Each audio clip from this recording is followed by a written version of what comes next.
Tuhan bersamamu. Dan bersama rohmu. Inilah Injil suci menurut Yohanes. Dimuliakanlah Tuhan. Dalam rumah ibadat di Kapernaum, Yesus berkata kepada orang banyak, "Semua yang diberikan Bapa kepadaku akan datang kepadaku, dan siapa saja yang datang kepadaku, ia tidak akan aku buang.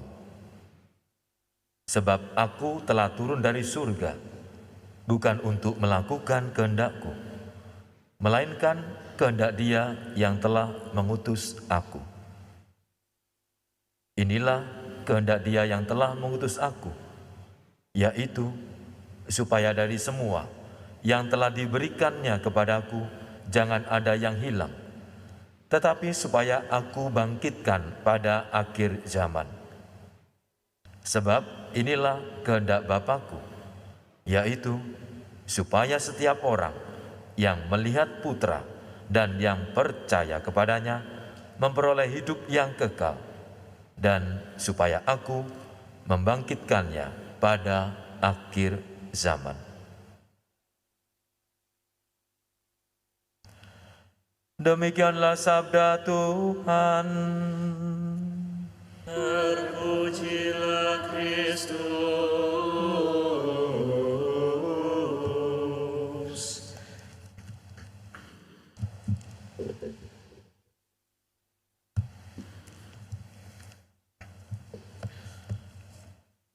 Saudaraku sekalian, iman kita, kredo kita, intinya adalah aku percaya akan Allah yang satu. Allah Bapa, Allah Putra, Allah Roh Kudus. Di dalam salah satu butir kredo syahadat diungkap tentang persekutuan para kudus. Siapa itu persekutuan para kudus? Bisa jadi ada sementara umat Kristiani, umat Katolik ketika membaca atau mendengarkan, mengucapkan persekutuan para kudus, pengampunan dosa, kebangkitan badan, kehidupan kekal, menyebutkan persekutuan para kudus, bisa jadi mengarah hanya pada orang-orang yang sudah mulia, sudah jaya. Santo, santa, beato, beata, dan sebagainya.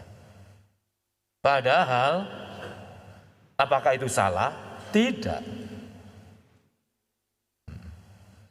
Kalau kita mendengarkan tentang ungkapan persekutuan para kudus, mau dikatakan keanggotaan gereja terdiri dari gereja yang mulia, yang jaya, yang kita rayakan kemarin.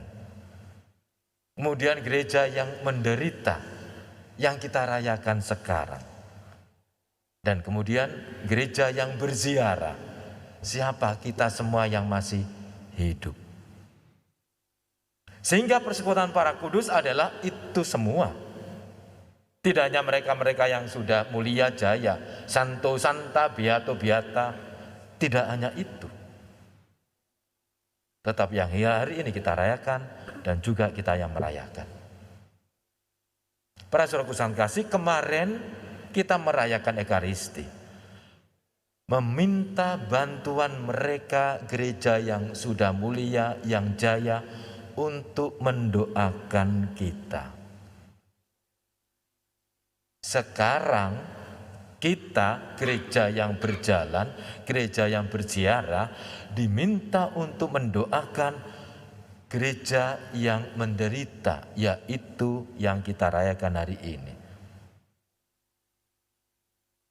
Saudara-saudari kita yang ada di api penyucian. Kalau kita mendengarkan ungkapan api penyucian, purgatorium, dicuci dan sebagainya, membuat kita punya pikiran analogi atau dicuci itu pasti supaya bersih. Api penyucian memang api menyucikan supaya apa? Supaya siap untuk ke atas. Jadi kalau kita mendengarkan api penyucian senantiasa ke gereja yang mulia yang jaya, bukan ke bawah. Jadi kemarin kita meminta bantuan mereka, karena mereka sudah dipantaskan, dipandang layak oleh Allah, tinggal bersama mereka untuk mendoakan kita yang masih berjuang. Hari ini kita diminta mendoakan saudara-saudari kita yang ada di api penyucian, gereja yang menderita. Supaya apa? Melalui doa-doa kita, mereka-mereka segera bergabung dengan gereja yang mulia, yang jaya. Saudaraku sekalian kasih, 3 bacaan disajikan untuk kita. Dalam bacaan Injil kita mendengarkan bagaimana Yesus datang untuk melakukan sebuah misi. Misinya adalah dari Allah sendiri. Misinya apa? Menyelamatkan orang, membangkitkan orang, membawa orang dalam kehidupan yang abadi. Di mana? Bersama Allah. Di mana? Ya bersama gereja yang mulia, yang jaya, yang kita rayakan pada tanggal 1 itu. Yesus melakukan kehendak Bapa. Setiap orang yang datang kepadaku dan percaya kepadaku, ia akan kubangkitkan. Dengan kata bangkit, iman Kristiani mengatakan yang ada hanyalah kehidupan.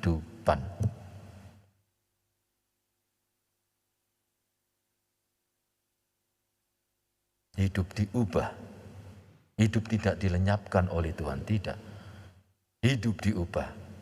Setelah kematian ada kehidupan. Bagaimana itu tidak tahu.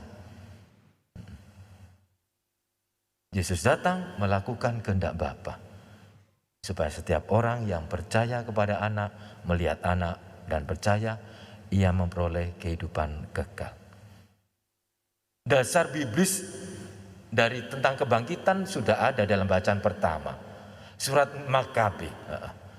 Jadi Yudas itu Yudas Makabe, pasti bukan Yudas Iskariot, karena dalam perjanjian lama dia panglima, dan ketika melihat anak buahnya dalam peperangan tewas, maka ia meyakini setelah mati ada kehidupan. Maka ia mengumpulkan persembahan, bukan paksaan. Persembahan sebagai apa? Kurban penghapus dosa. Supaya tentara anak buahnya yang mati, meninggal, tewas juga dibangkitkan. Yudas Makabe mengimani adanya hidup setelah orang mati. Bacaan kedua, surat Paulus menekankan bahwa Kristus dibangkitkan. Latar belakang surat Paulus yang kita dengarkan adalah dia berdebat dengan jemaat di Korintus waktu itu yang tidak percaya adanya kebangkitan. Maka Paulus mengatakan, untuk apa orang Kristiani mengamini Kristus kalau dia hanya manusia yang sukses, yang jaya, setelah mati kemudian mati, tidak ada sesuatu. Iman Kristen mengatakan Yesus yang mengalami itu, menderita, mati, ia bangkit. Maka tidak ada sesuatu yang sia-sia ketika orang mengimani Tuhan Yesus. Karena yang ada adalah kebangkitan, kehidupan. Maka Paulus mengatakan Kristus sebagai buah sulung. Kemudian mereka-mereka yang mengikutinya juga akan bangkit bersama dengan dia. Saudaraku sekalian terkasih, 2 hari kita dihadapkan pada kemarin dan hari ini, kita disadarkan pada ungkapan iman kita, syahadat kita tentang persekutuan para kudus. Maka kita yang menjadi bagian dari persekutuan para kudus itu pun juga dipanggil untuk melakukan kehendak Bapa. Siapapun yang percaya dan taat kepada anak juga melakukan kehendak Bapa. Sebagai putra, Yesus pun juga taat kepada Allah Bapanya. Dengan demikian maka jaminan kebahagiaan kekal surgawi diperjuangkan. Enggak cukup baptis tok, tapi juga sebagai ungkapan iman orang Kristiani dibaptis, dan sakramen-sakramen lain. Buah-buah apa yang kita berikan kepada dunia? Surga bisa kita cicipi ketika kita berada di dunia. Kita membantu orang bahagia, kita juga bahagia. Kita bisa mencicipi itu.